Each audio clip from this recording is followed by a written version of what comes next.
हरे राम राम राम हरे हरे, हरे कृष्ण कृष्ण कृष्ण हरे हरे, हरे राम राम राम हरे हरे, हरे कृष्ण कृष्ण कृष्ण हरे हरे.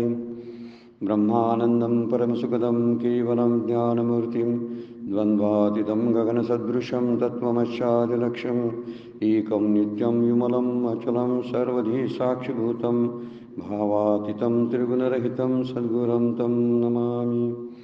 नमामि सद्गुरु शान्तं सच्चिदानन्दविग्रहं पूर्णब्रह्मपरानन्द ईशम् आनन्दीवल्लभं सद्गुरु सच्चिदानन्दं केवलं करुणाकरं ज्ञानयोगेश्वरं वन्दे ज्ञानदेवा पुनः पुनः.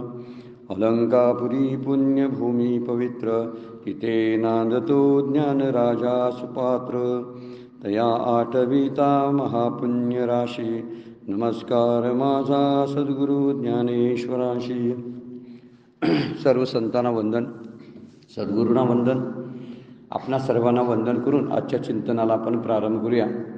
काल आपण 5 नंबरचा श्लोक जो होता 6व्या अध्यायातील, त्या 6व्या अध्यायातील श्लोकाच्या वरील 4 ओव्या, माऊलींच्या 4 किंवा 5 ओव्या, त्याचा आपण विचार कालच्या चिंतनामध्ये केला.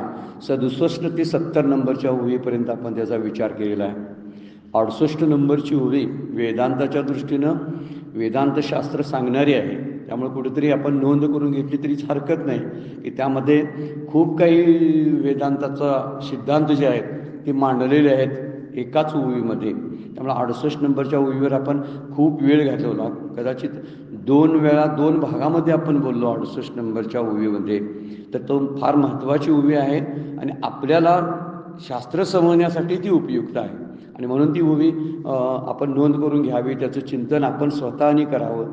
आपल्यालाही काहीतरी नाविन्य त्यामध्ये सुचण्याची शक्यता आहे.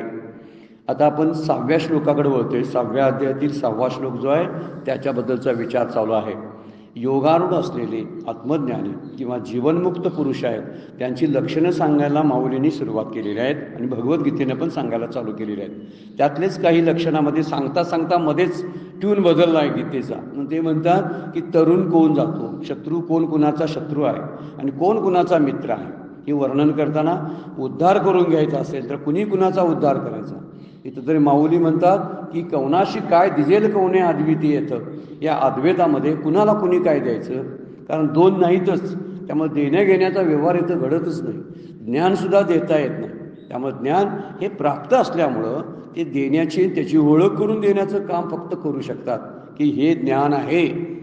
आता ते ज्ञान आहे एकदा समजलं की ते माझंच स्वरूप आहे असं समजलं की त्या दृष्टीनं त्यानं साधना करावी स्वतः आणि उद्धरून जावं. स्वतः साधना करावी. यात त्यात महत्त्वाचा आत्मेवही आत्मनो बंधूर आत्मेव रिपुर आत्मना शब्द वापरला आहे. आणि न आत्मानं अवसादयत, स्वतःचा स्वतः घात करून घेऊ नये. का, जर आपण ह्या जन्मामध्ये किंवा या नरदेहामध्ये जर अशी साधना करून उद्धरून गेलो नाही तर आपला आपण घात करून घेतो. म्हणजे जे कुत्री मांजरं जे आहेत त्याने घात करून घेतलेलं आहेत आणि ती उदाहरणं आपल्या समोर आहेत. जर आपल्याला तसंच बनायचं असेल तर तो घात करून घेणं आहे. आणि मला हा उद्धार करून मला घ्यायचा आहे. पुढचं जन्माचं येणं जाणं थांबवणं हा एक मोठा मुद्दा आहे. तो मोक्षाचा एक वेगळा भाग आहे की त्याला परमपूज्य काका म्हणतात की तो दिसत नसलेला मोक्ष आहे. पण खरोखर आत्ता जवळ असलेला जो आहे तो जीवनमुक्ती ज्याला आपण म्हणतो तो मोक्ष अनुभवायला काय हरकत आहे. या दृष्टीनं जन्म मरण माझं बंद होणार आहे की नाही, ही सगळी उधारीची भाषा आहे. तीही मोक्षाचीच आहे, शास्त्रानं सांगितलेली आहे. पण सध्या वर्तमानात मला प्राप्त होणारं कोणती गोष्ट असेल तर माझं स्वरूप मी जाणून घेऊन माझा उद्धार करून घेणं हा एकमेव मार्ग भगवद्गीता आपल्याला सांगते, सावध करते. हा श्लोक आपल्याला प्रयत्नवादाला प्रेरणा देणारा आणि प्रारब्धाचा विचार सोडून द्यायला लावणारा आहे हे मात्र निश्चित आहे. पण तरी पण माऊलींनी मात्र वर्णन करताना म्हटलेलं आहे की कधीतरी असं एखादी गोष्ट येते, अकस्मात जाग येते. ही अकस्मात जाग येत नाही तर पूर्व पुण्याय आहे, सद्गुरूंची कृपा ही त्याला जाग म्हटलेलं आहे. ती कृपा होऊनच त्याचा उद्धार होतो. परंतु त्याच्या प्रयत्नाला मात्र ऑप्शन दुसरा नाही, म्हणजे परिश्रमाला पर्याय नसतो. हे सर्वांनी ओळखलं पाहिजे. परिश्रम जसं प्रपंचामध्ये करावं लागतं ना तेवढं नसे ना, त्याच्यापेक्षा फार कमी असे ना, पण परिश्रम घ्यावंच लागतं स्वतःची ओळख करून घ्यायला. प्रपंचातला परिश्रम हे राबणं आणि घाम काढणारा परिश्रम आहे, कष्ट आहे. पण इथं नाही, शांततेनं त्या परिश्रमाची जाणीवसुद्धा होत नाही, कष्टाच्या वेळीसुद्धा आनंद होतो. हा मुद्दा लक्षात ठेवण्यासारखा आहे बरं का. परमार्थाच्या साधनेतल्या कष्टाचा सुद्धा आनंद आहे आणि प्रपंचातल्या नुसत्या गप्प बसण्यात सुद्धा दुःख आहे. इतकी अवघड गोष्ट प्रपंचातली आहे. आपण जेव्हा शांत प्रपंचाच्या आसक्तीमध्ये शांत बसलेलो असतो, पण प्रपंचाच्या आसक्तीमध्ये असतो, तेव्हा सुद्धा आपल्याला त्रास होत असतो. आणि परमार्थामध्ये नाम घेण्याचे कष्ट, तपाचे साधनं, तीर्थयात्राची साधनं, तत्वचिंतन, ग्रंथांचा अभ्यास कष्ट आहे की नाही. सकाळी उठायचं ब्राह्ममुहूर्तावर, ती साधना करायची, आणखीन श्रीगुरूंच्या मार्गदर्शनाचं श्रवण मनन हे करायचं. पण हे करताना आनंद आहे की नाही बघा. ह्या दोन गोष्टीचा विचार केला तर प्रपंचातल्या बसण्यामध्ये सुद्धा त्रास आहे आणि परमार्थातल्या कष्टामध्ये सुद्धा आनंद आहे. ही भूमिका लक्षात घेतली की आपला उद्धार आपण कसा करून घेऊ शकतो याचं वर्णन तोच श्लोक घेऊन, त्यालाच लिंक झालेला पुढचा श्लोक आहे, 6 नंबरचा श्लोक आहे, की त्याचा विचार आता आपण या चिंतनामध्ये करूया.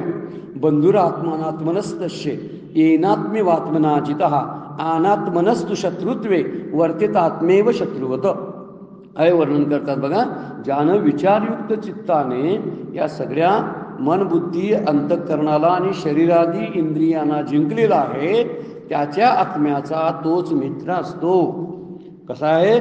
बंधुरात्मात्मनस्तस्य येनात्मे वात्मना जिता. ज्यानं अंतःकरण, शरीर आणि इंद्रिय यांना वश करून घेतलेला आहे, जिंकलेला आहे, तो त्याचाच मित्र असतो. आणि पुढे म्हणतात अनात्मनस्तु शत्रुत्वे वर्तितात्मेव शत्रुवत. आणि ज्याने हे जिंकलं नाही, त्याचे शत्रुत्व करण्यामध्ये त्याचा आत्माच शत्रूप्रमाणे वर्तन करतो. वास्तविक आत्मा काय वर्तन करत नाही, पण वर्तन स्वतः, शब्दाचा अर्थ, आत्म्याचा अर्थ आहे स्वतः. त्याचंच अंतःकरण त्याला अधोपाताला घेऊन जातं आणि तेच अंतःकरण त्याचा उद्धार करू शकतं. जर त्या अंतःकरणाला जिंकून त्या अंतःकरणाचा, इंद्रियांचा जर तो मालक बनला तर तो त्याचा मित्रच आहे. आणि त्याच इंद्रियांचा आणि अंतःकरणाचा जर तो गुलाम बनला तर तोच त्याचा शत्रू आहे. ह्या दोन गोष्टी आपण बरोबर लक्षात ठेवल्या की आपण धावणाऱ्या ज्या वृत्ती आहेत त्या वृत्ती सांभाळणं किती गरजेचं आहे याचा विचार इथं सांगितलेला आहे. आपणच आपला मित्रत्व जर व्हायचं असेल, मित्र व्हायचं असेल तर दुसरा मित्र शोधायला जायची गरज नाही. कारण त्यांच्यावर विश्वास ठेवणं, त्यांच्याशी मैत्री करणं किंवा त्यांच्याकडून विश्वासघातासारखं दुःख भोगायला लागण्याची शक्यता खूप आहे. पण मीच माझा मित्र जर झालो तर माझ्यावर माझा विश्वास राहतो. आपल्यावर आपला विश्वास असणं म्हणजे मी आत्मरूप आणि ब्रह्मरूप आहे असंच म्हणणं आहे. माझाच माझ्यावर विश्वास आहे. फार अवघड गोष्ट आहे बरं काय. आम्हीच आमच्यावर विश्वास ठेवत नाही. माझं कसं होते कुणाला माहिती. ही भाषा काय सांगते? ही भाषाच सांगते माझ्यावर विश्वास नाही. मी अमक्याला भेटायला निघालोय, पण मी तिथे व्यवस्थित बोलतोय की नाही त्याच्याशी कुणाला माहिती. म्हणजे माझ्यावर विश्वास नाही. पूर्वीपासून आता व्यवहारिक भाषेमध्ये सेल्फ कॉन्फिडन्स नावाचा जो प्रकार सांगितलेला आहे ना, तो त्याच दृष्टीने सांगितलेला आहे. तो व्यवहारातला भाग म्हणून वापरतो आपण, करिअरसाठी, परीक्षेसाठी वगैरे वगैरे, किंवा एखादी स्पर्धा जिंकण्यासाठी. परंतु इथं ही स्पर्धाच आहे, इथं ही एक करिअरच आहे. ही जर गोष्ट लक्षात आपण ठेवली तर निश्चितपणे आपल्याला लक्षात यायला लागेल की या ठिकाणी सुद्धा आपल्यालाच आपण स्वतःवर विश्वास ठेवायला शिकलो की झालं. आपल्यावरच विश्वास ठेवत नाही तो देवावर काय विश्वास ठेवेल. स्वामी विवेकानंद म्हणतात स्वतःवर ज्याचा विश्वास नाही तो देवावर विश्वास काय ठेवेल सांगा बघू. बरेच वेळा स्वतःवर विश्वास नसतो तो श्रीगुरूंच्या सांगण्यावर काय विश्वास ठेवेल सांगा. म्हणून सुरुवात होते ती स्वतःवर विश्वास ठेवण्याची, स्वतः मित्र बनण्याची, मग जगाशी मैत्री करावी. जगाशी मैत्री करताना आपण आपला स्वतः मित्र झालो असताना त्या वृत्ती सावरून आपण मैत्रित्व स्वीकारू शकतो. म्हणजे शत्रुत्व अंगाशी येत नाही. हे मुद्दा पार. शत्रुत्व कुणाचं, कोण बाहेरचा शत्रू आपल्याला नाश करायला येत नाही असं भगवद्गीता सांगते. आपणच आपला शत्रू होतो जेव्हा आपल्या वृत्ती सैरभैर असतात. इंद्रिय माझं ऐकत नाहीत, मन बुद्धी चित्त अहंकार त्यांच्या मनाप्रमाणे वागायला लागतात, तेव्हा मी माझं शत्रुत्व दुसरे कुठलेही नाही, हेच माझे शत्रू आणि हेच माझे मित्र आहेत. मन बुद्धी चित्त अहंकार हेच माझे मित्र आहेत. ही दश इंद्रिय जी आहेत हेच माझे मित्र आहेत. त्यांना जर व्यवस्थित हँडल केलं तर, आणि त्यांना जर व्यवस्थित नाही घेतलं आपण वश करून, तर तेच आपले शत्रू आहेत. हा सांगणारा हा श्लोक आहे. त्याला जोडणारा जोडू नये. वरती उद्धार स्वतःचा स्वतः करून घेतो तो आपला बंधू असतो, आणि स्वतःचा अधपात करून घेतो तो आपला शत्रू असतो. तिथं तेच म्हणतात, बंधू म्हणजे कोण? ज्यानं स्वतःला जिंकलेलं आहे. स्वतःला स्वतः जिंकणं म्हणजे जग ताब्यात आणण्यासारखं आहे. जग दुसरं नसतं. जग हे माझं आतलं विश्व, हेच खरं विश्व आहे माझ्यासाठी. त्याचाच परिणाम जगाच्या दृष्टीनं आपण भोगत असतो. माझ्या मनात ज्या ज्या गोष्टी चालतात त्या जगाच्या द्वारे मी दुःखरूपानं आणि सुखरूपानं भोगत असतो. इथूनच जायचं थांबलं ना तर जगाकडून येणाऱ्या सुखदुःखाचा अनुभव सुद्धा थांबून जाईल.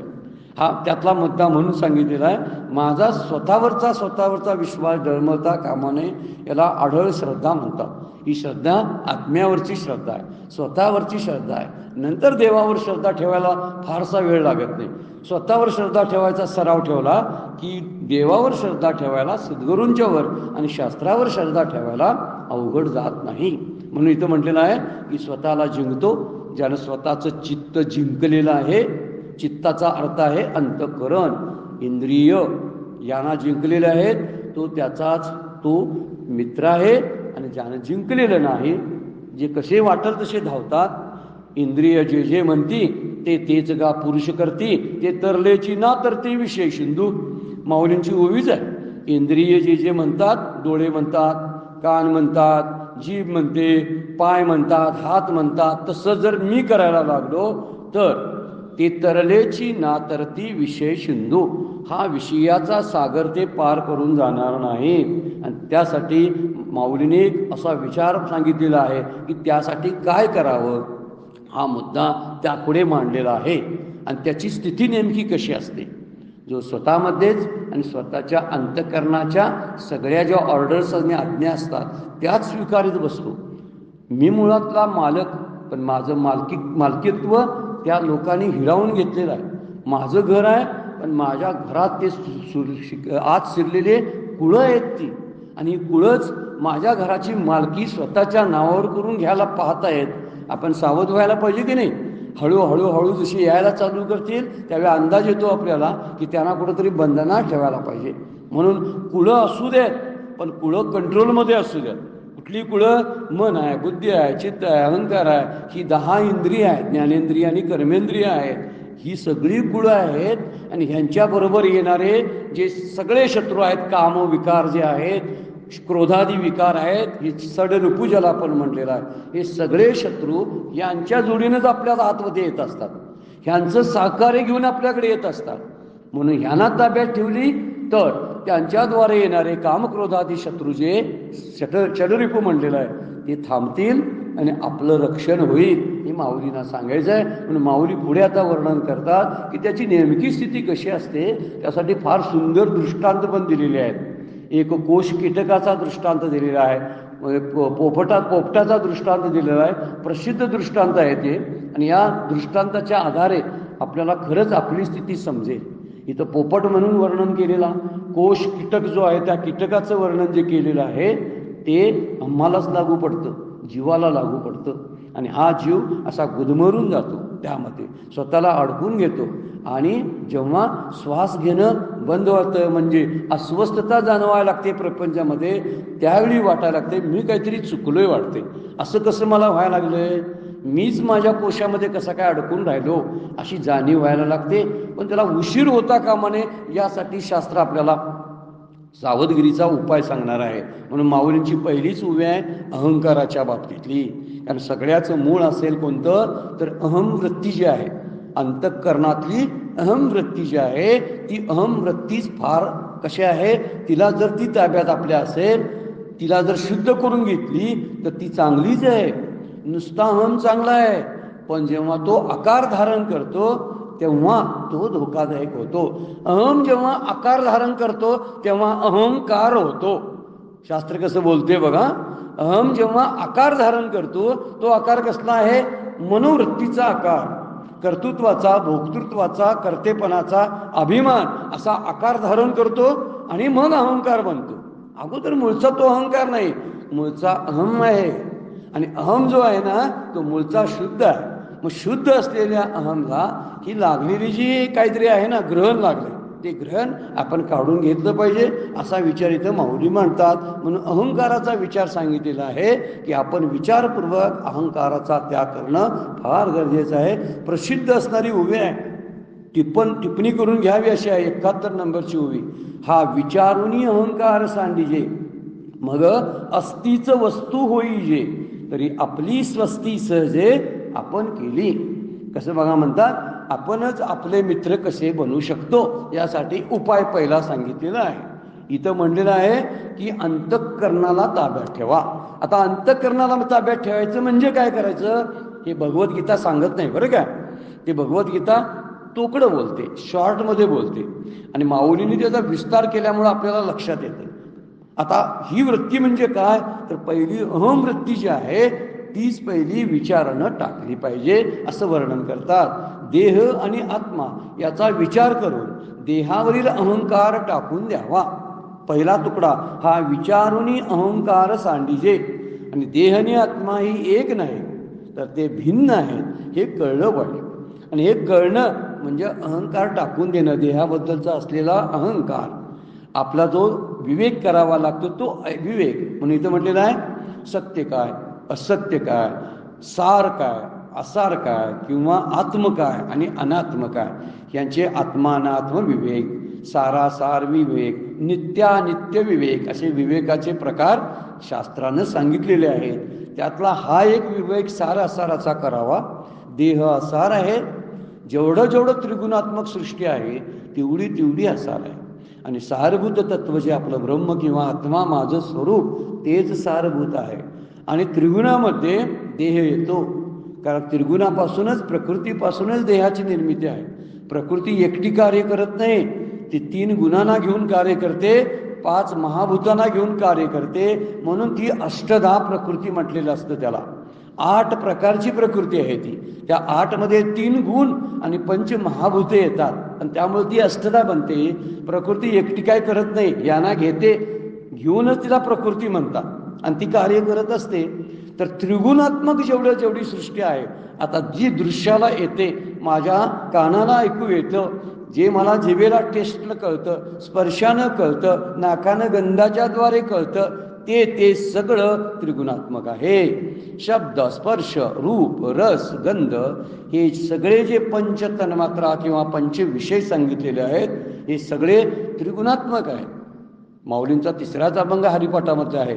त्रिगुण असार निर्गुण ते सार, सारासार विचार हरिपाठ. 3ऱ्या अभंगामध्ये माऊली म्हणतात त्रिगुण असार आणि असार कुठलं मग निर्गुण ते सार. निर्गुण माझं आत्मस्वरूप जे आहे ते साररूप आहे, तो त्यातला गाभा घटक आहे, तो त्यातला रस आहे. आणि त्रिगुण जे आहे ते त्याच्यावरचं टर्पल आहे, ती त्याची उपाधी आहे. ती उपाधी धारण व्यवहार करण्यासाठी म्हणून धारण करावी लागते. जगात राहताना त्रिगुणांना घेऊन जगावं लागतं. त्रिगुण सोडून अजूनपर्यंत जीवनमुक्तपण आणि संतपण राहिले नाही, कारण त्रिगुण टाकता येत नाहीत, पण त्रिगुणातीत होता येतं. गुणांना दाबून ठेवता येतं. कुठला गुण वरती काढायचा हे आपण ठरवू शकतो. ठरवणारे असतात ते आत्मज्ञानी संत असतात. आणि आपण काय करतो तर सगळे गुण माझ्यावरती प्रभाव टाकायला लागतात. मी कुठल्या गुणात वावरतोय माझं मलाच कळत नाही, कारण ते गुण मला नाचवत असतात. सगळे त्रिगुणात्मक सृष्टी जेवढी म्हणून आहे त्या सगळ्याचा ते अनात्म आहे, ते अनित्य आहे, ते असार आहे. म्हणून त्याग करावा तोही विचारानं. म्हणून विवेकाचे 3 प्रकार सर्वसाधारण ठोकळ मानानं सांगितलेले आहेत. नित्यानित्य, आत्मानात्म आणि सारासार. हे तिन्ही कुठेतरी नेहमीप्रमाणे वापरावे. देहाला नित्यानित्य वापरावा. देहाला कुठला विवेक वापरावा? नित्य अनित्य. देह नित्य नाही, अनित्य आहे आणि नित्य माझं स्वरूप आहे असा विवेक वापरावा. म्हणून विचारून अहंकार सांडिजे. मी विचार तिथं वापरला नित्य आणि अनित्याचा. देहाकडे बघताना मी काय केलं, ह्या देहाला धरून असलेला माझा जो अहंकार आहे तो अनित्य आहे. माझा देह आहे म्हणून तेवढ्यापुरता आहे, तो जाणार आहे.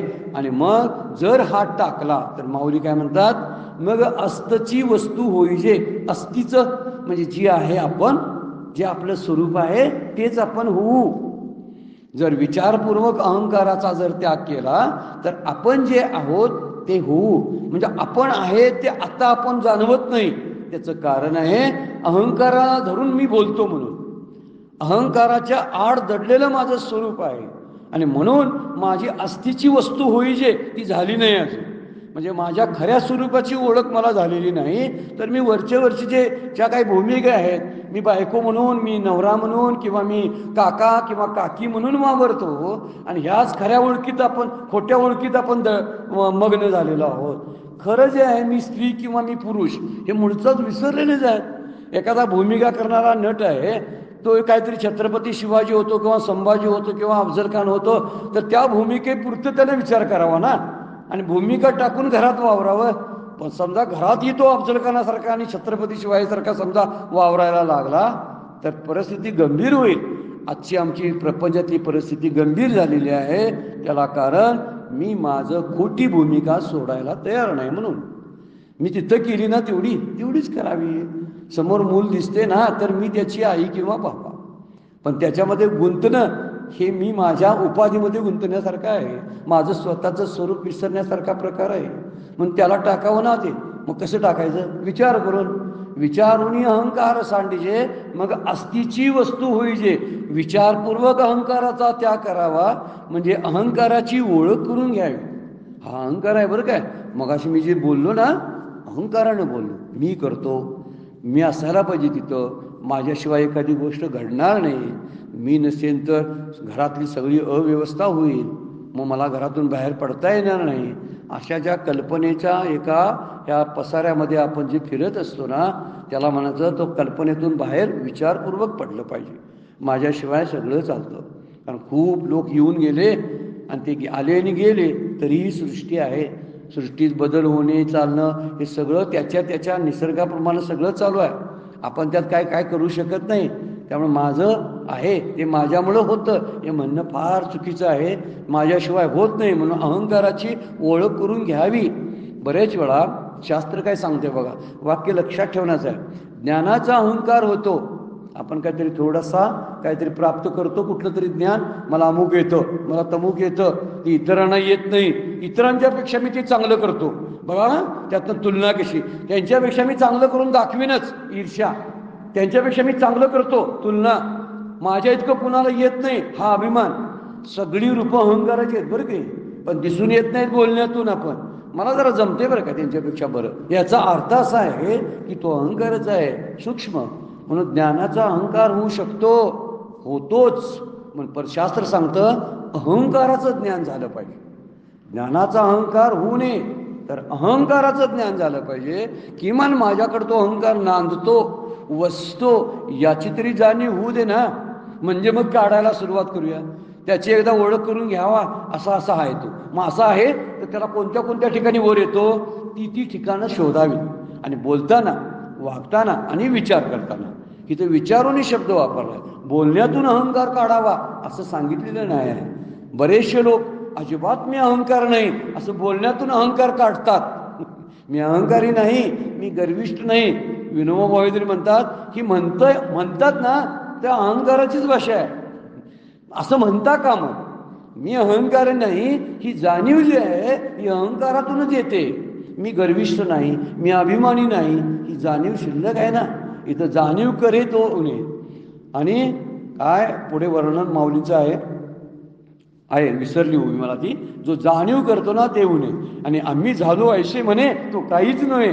माऊलीची उभी 9व्या अध्यायामध्ये फार सुंदर आहे.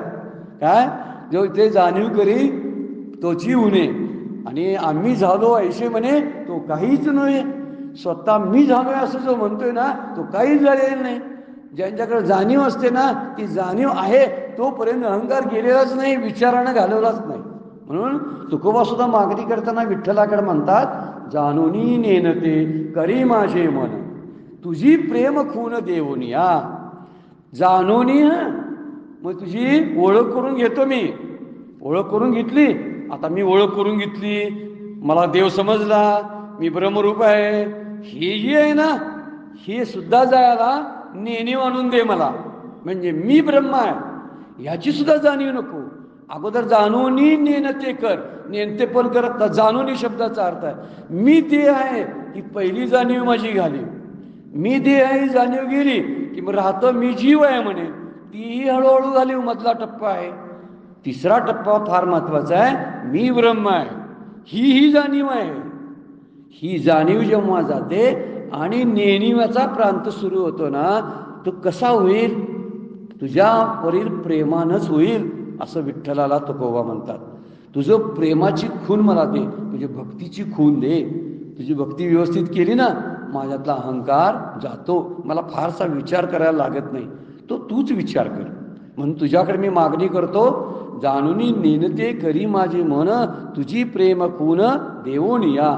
मग मी व्यवहारी असे न वर्तत, जैसे जळा आत पद्मपत्र. व्यवहारामध्ये मी राहीन, पण पद्मपत्रासारखा ऐकोनी न ऐके निंदास्तुती काने, जैसा का उन्मनी योगी राज. तुका म्हणे ऐशा साधनी जोर आहे, तोच ज्ञानला आहे गुरुकृपा. फार सुंदर अभंग आहे, विचार करायला लावणार आहे. आपल्या अहंकाराची जाणीव आहे ना, अहंकार जावा ही गोष्टच आहे, बरोबर आहे, पण अहंकाराची आठवण जाणं हे सुद्धा आहे. काही काही माणसं बोलून म्हणतात मला अहंकार नाही, काही जण म्हणतात असं बोलणं सुद्धा चुकीचं आहे, बोलूनही बरं काय अहंकार नाही असं म्हणजे असतोच, ती फक्त बोलून दाखवत नाही. आणि ज्यावेळी अशी सहस्थिती येते की त्याला अहंकार आहेच याची जाणीवच राहत नाही, म्हणजे अहंकाराच्या जाणीवतूनच तो बाहेर पडतो.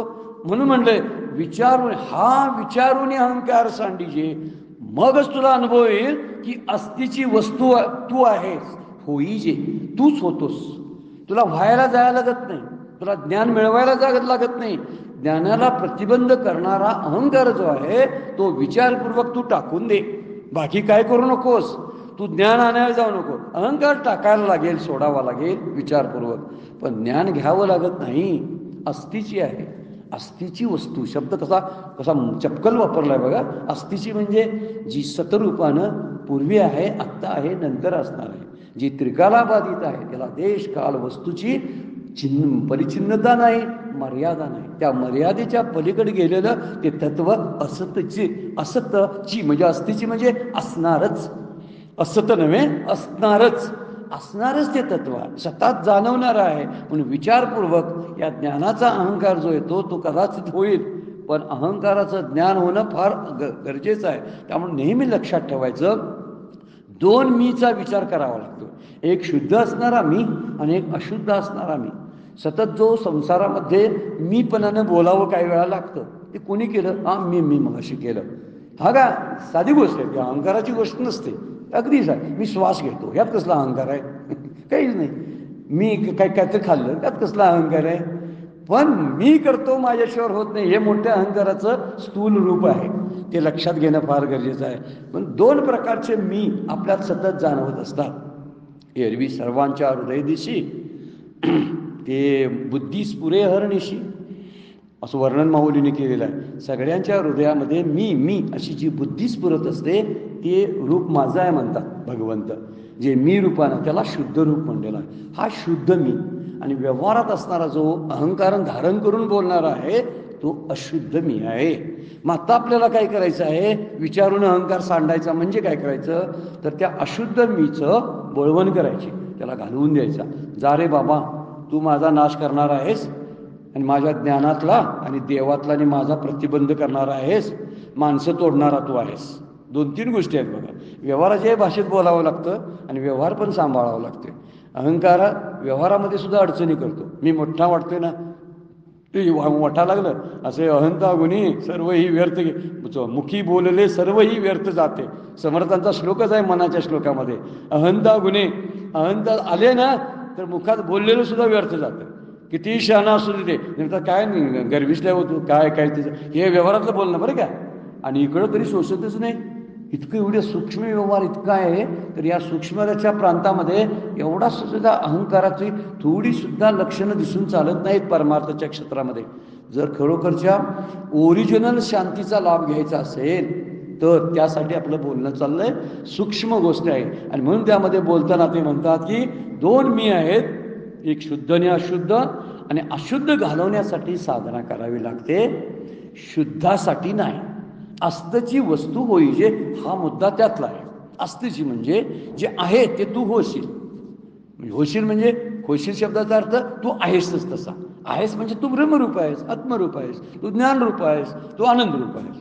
तुला आनंद आणायचा नाहीस, तू ज्ञान आणायचं नाहीस, आणि तुझं सत्ता जी आहे सतरूपानं ती आणायची नाही. तुझ्याकडे ते मूळचं वारसा हक्कानं आलेलं आहे असं म्हणायचा मुद्दा आहे तो. आत्ता काय करायचं आहे, तुला काय करायचं आहे, तर तू फक्त एवढंच कर की जे जादा म्हणून आलंय, जे नव्हतं पूर्वी, जे ज्याच्या भोवती आता तयार झालंय वलय, ते तेवढं बाजूला कर. अस्तिची वस्तू म्हणजे विचारून अहंकार तेवढा टाक. म्हणजे तू मूळचा जो आहेस ना, तो शुद्ध मी शिल्लक दिसायला लागेल तुला, त्याची ओळख तुला व्हायला लागेल. पण अशुद्ध मीतून बाहेर पडल्यानंतर म्हणून आपल्याला नेहमी मला स्वतःचा अभिमान वाटतो.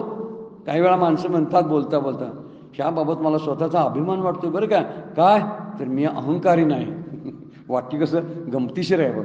मला स्वतःचा अभिमान वाटतो का, तर मी अहंकारी नाही. हा कसला एक 2 वेगवेगळ्या प्रकारे कॉन्ट्रास्ट बोलतो. याला कसला न्याय म्हटलेला आहे वेदांत शास्त्रामध्ये आपल्याला काय माहिती नाही ते. पण हे बोलणं नाही, द्वयार्थी बोलणं.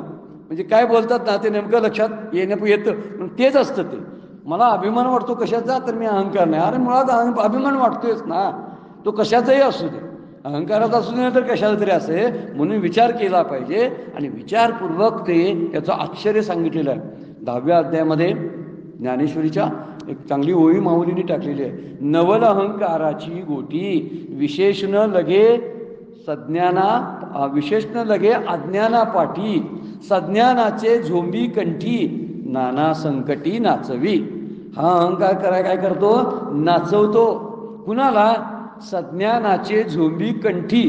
कंठी म्हणजे मर्मस्थानावरच घाव घालतो, कंठावर घाव घालतो, आणि काय वाटेल ते बडबडायला लावतो त्याला. कोण, हा अहंकार. काय त्याचं कौतुक सांगावं. नवल अहंकाराची गोटी, गोटी म्हणजे गोष्ट. विशेष न लगे अज्ञाना पाठी, अज्ञानी म्हणतो मला काय समजत नाही, म्हणून त्याला त्याच्या जाणीवच नसतात आतल्या. मला कळलं याची जाणीव नसते त्याला, त्यामुळे त्याच्या पाठी लागतच नाही अहंकार. खरा झोंबतो तो कंठाला कोणाच्या, सज्ञानाच्या. जो स्वतःला तथाकथित सज्ञान म्हणतो, हा तथाकथित.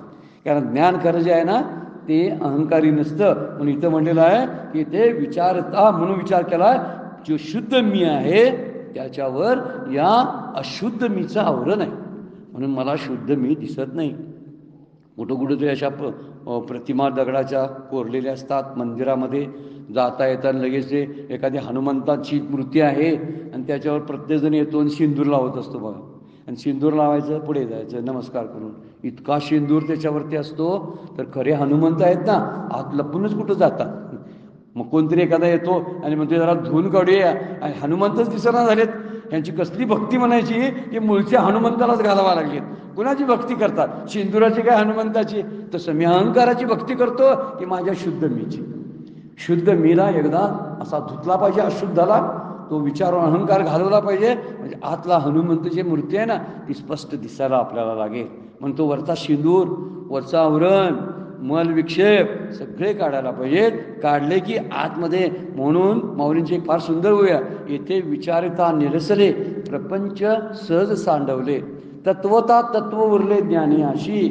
ते तत्वरूपानं उरतं शेवटी. उपाधी जेव्हा काढत आपण जातो त्यावेळी उरतं तत्व ना हे मी आहे, ते आपल्याला शुद्ध मीची जाणीव करून देतं. पण काय करायला पाहिजे, काढायचं म्हणजे हातात काहीतरी साधन आणि हत्यार घेऊन जायचं का नाही. विचारोनी अहंकार सांडीजे. हे विचारानंच, विचाराचं शस्त्र वापरायचं. शांतपणे चिंतन करायचं, हे असं का घडतंय, हे बोलणारं कोण आतमध्ये आहे हे आपल्याला कळायला लागलं की आपल्याला समजतं की विचार करत करत करत त्याचा निराश होतो. आणि तत्वातलं तत्व, मुख्य तत्व जे आहे ते आपल्या लक्षात यायला लागतं. म्हणून साधन करण्याचा साधनाचा सुद्धा बरेच वेळा परमार्थात सुद्धा अहंकार येतो. मी इतकं साधन करतो, बरेचसे लोक करत नाहीत, त्यांच्यापेक्षा मी फार बरा आहे, हे बरं आहे असं वाटणं हा परमार्थातला हे अहंकार आहे. माझं नाम जास्त घेतो, मी खूप वेगवेगळ्या ग्रंथांचा अभ्यास करतो, मी प्रवचनकार आहे, इतरांना प्रवचन करता येत नाही, कीर्तन करता येत नाहीत, त्यांना व्यवस्थित मांडणी जमली नाही बघा, मी मात्र ती चांगली ओवी सांगतो, तो अभंग मी स्पष्टीकरण चांगला देतो. हा ही परमार्थातला अहंकारच आहे ना. हे काय वेगळं काय प्रकार नाही की इकडे एक प्रपंचातलं ओझं असतंय आणि हे परमार्थातलं ओझं असतं. त्यामुळे शुद्ध मीचा पत्ता ओळख होणं हेच खरं परमार्थाचं ध्येय आहे, बाकी काय नाही आहे. शुद्ध मीला ओळखणं, अशुद्ध मीचं त्यासाठी निरसन काढावं लागतं. शुद्ध मीला आणायचा नाही, तर शुद्ध मी आहे याची जाणीव करून घ्यायची आहे. तो मूळचाच तिथं आहे, तो असतची, तरी आपली स्वस्ती सहजे आपण केली. माऊली काय बोलतात बघा, आपलं कल्याण आपणच करून घेतलं, आपणच आपले बंधू झालो. वरच्या श्लोकमधला विचार आहे बघा, आपण आपले बंधू कधी होतो हित करता, तर जेव्हा आपण विचारपूर्वक अहंकार टाकून देतो त्यावेळी माझं स्वतःचं जे स्व आहे स्वरूप, त्या स्वरूपाची मला ओळख व्हायला लागते. आणि म्हणूनच हे परमार्थ कसं ते मी ते आहे, ते मी ते आहे हे आपल्याला जाणीव व्हायला लागली की ते खोटं मी आहे अजिबात हाकलून दिला जातो. आणि त्या जाणीवात राहणं त्याला आत्मानुसंधान म्हणतात.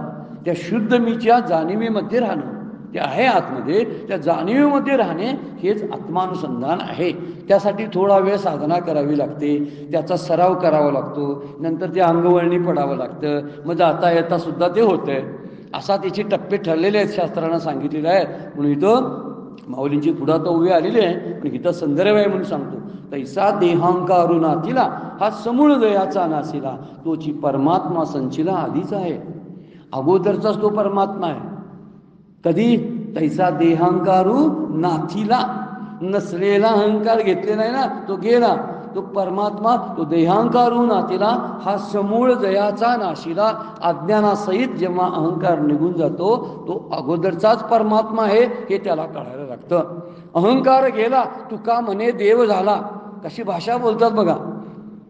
म्हणजे मुक्त होता परी बळी झाला बद्ध, घेऊन या छंद माझे माझे, कशी भाषा आहे.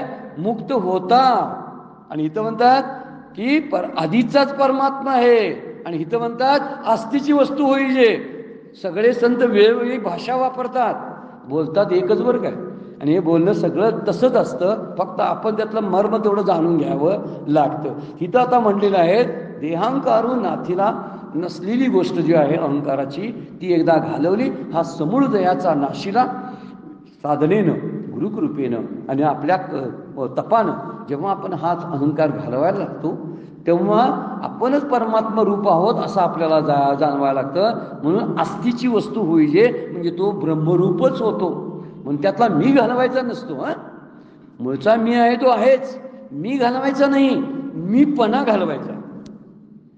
मीतून सुटका करून घ्यायची नाही, मीपणातून सुटका करून घ्यायची.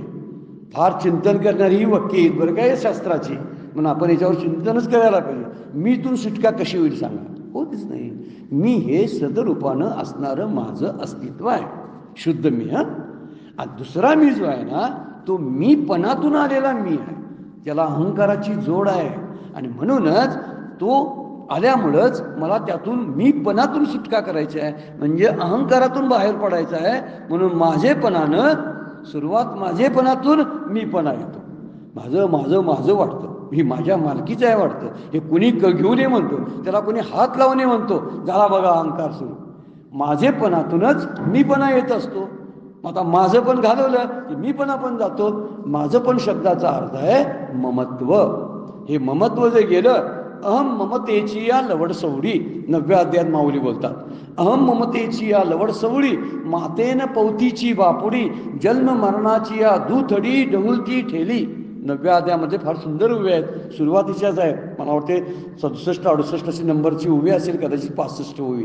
तर ह्यामध्ये बोलतात अहम ममतेमुळेच, म्हणजे अहम अशुद्ध असलेला मी आणि त्यातून निर्माण झालेली ममता, या दोन्ही गोष्टीमुळे तो जन्म मरणाचा येरझारा घालतो, दोन थडीला फिरत असतो. म्हणून हे इथं अभिमान घालवायची ही गोष्ट फार महत्वाची इथं सगळे संत सांगतात. समर्थ आत्मारामसुद्धा आत्माराममध्ये फार सुंदर उभे आहे. येथे तुझे काहीच नाही, भुलला आहेस काही, चुकोनी आलासी जाई जेतीचा तेथे. इथं तुझं काय नाही, माझं माझं कशाला म्हणतोस? चुकून आलास तू, जिथं तिथं जा तू, म्हणजे तुला ते सापडेल. जेतीच्या तिथं जा म्हणजे तुझ्या स्वरूपापर्यंत पोहोचतो. तू चुकून तिकडं पुढे दृष्टी घालवालाच, तू तुझी दृष्टी उपराठी कर. येथे तुझे काहीच नाही, भुलला आहेस भ्रमानं, भुलला आहेस काही, चुकून आलाशी जाई जेतीचा तेथे. तू समर्थाचे लेकरू, अभिमाने घेतला संसार, अभिमान सांडता पैल पारू पावसील बापा. तुला काहीही करायचं नाही. जे माझं माझं म्हणत होतास ते चुकून भ्रमानं माझं म्हणतोस. अभिमान सांडता पैल पारू पावसील बापा. तू समर्थाचे लेकरू, अरे तू देवाचं लेकरू आहेस. तू साक्षात ते तत्व देव आहेस, सच्चिद आनंदरूप तू आहेस. तुला कळलं झालंय का? इथं माझं माझं म्हटलास आणि तुझ्या घरापासून लांब दूर गेलास आणि दुसऱ्याच्या घराबद्दल हे माझं म्हणालास. मग हाकलून काढतील का नाही बाहेरचे लोक? तसे तुला हाकलून काढतात प्रपंचातून आणि म्हणतोस मी दुःखरूप प्रपंच आहे, मला वेदना होतात, माझी मुलं मला त्रास देतात, शेजारी पाजारी मला त्रास देतात, या वस्तूचा त्रास होतो, देहाचा त्रास होतो. हे सगळं दुसऱ्याचं माझं मानल्यामुळं. माझं आहे ते सोडलं म्हणून म्हणतात इथे तुझे काहीच नाही, बोलला ऐसे काही, चुकून आला अशी जाई जेतीचा देत. चुकून का? ते एकत्र पाप पुण्य जवळ एकत्र झालं आणि चुकून तुझा जन्म झाला, नरदेहाला चुकून आलास जाई जेतीचा देते. तू तिथला आहेस मूळचा आणि तिथंच जा, तू उगमाचा आहे. इकडं कुठं या प्रवाहामध्ये स्वतःला अडकून घेऊन प्रवाहासारखा वाहत निघालास आणि प्रवाह पतित व्हायला लागलास. याचा विचार माऊली आपल्याला करायला होतात. आणि म्हणून या अहंकाराला विचारपूर्वक त्याचा त्याग केला तर आपणच जो आपलं स्वरूप आहे ते स्पष्ट व्हायला वेळ लागणार नाही. आणि आपली स्वस्ती सहजे आपण केली, आपलंच कल्याण आपण करतो, आपलाच बंधू आपण होतो, हितकर्ता होतो. असा हितकर्ता व्हायसाठी माऊली वर्णन करतात. आजची वेळ संपलेली आहे, थांबावं लागतं आपल्याला. आजचं चिंतन सद्गुरूंच्या चरणी भगवान ज्ञानेश्वरांच्या चरणी अर्पण करून विराम घेऊया. पुंडलिक वरदार विठ्ठल श्री ज्ञानदेव.